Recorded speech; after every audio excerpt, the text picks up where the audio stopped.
So clearly in the course of this war, Russia too has suffered severe casualties, and that meant that top commanders of the Russian army, 5 so far, have died in this war in the last 3 weeks. And this no doubt is a huge setback for Putin because many of them were close aides of the Russian president.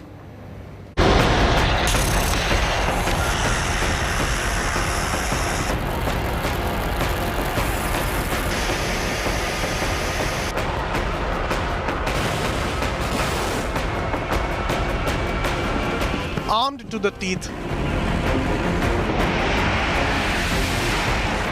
tough,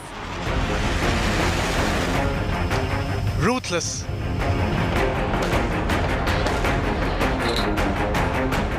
the Russian military is one of the most intimidating forces in the world.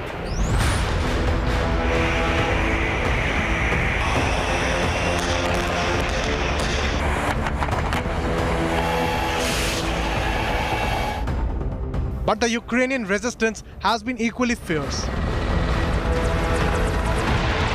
The war is in its 3rd week. Ukraine has inflicted enough injury on the aggressor.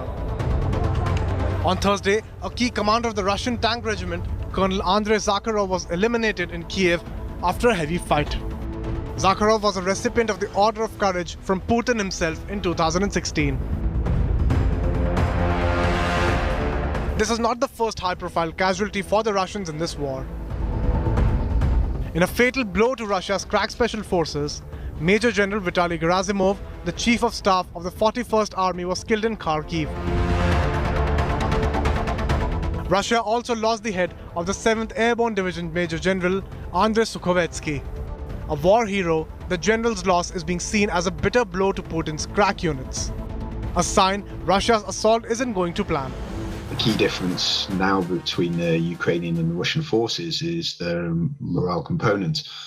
The Ukrainians have fought very well and morale is very high, and that is infectious. And it is clearly not just between the Ukrainian professional soldiers, but also the Ukrainian civil society as a whole. They see this as a fight for national survival.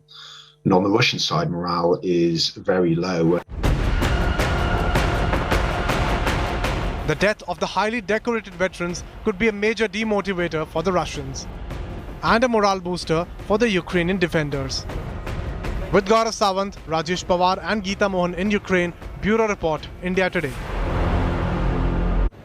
A video that had everyone talking, that went completely viral yesterday, was of a woman employee, a journalist, holding up a poster during a live broadcast, a live bulletin of Russian state TV Channel 1. She was fired immediately after and also arrested, a step that the world condemned, including the United Nations.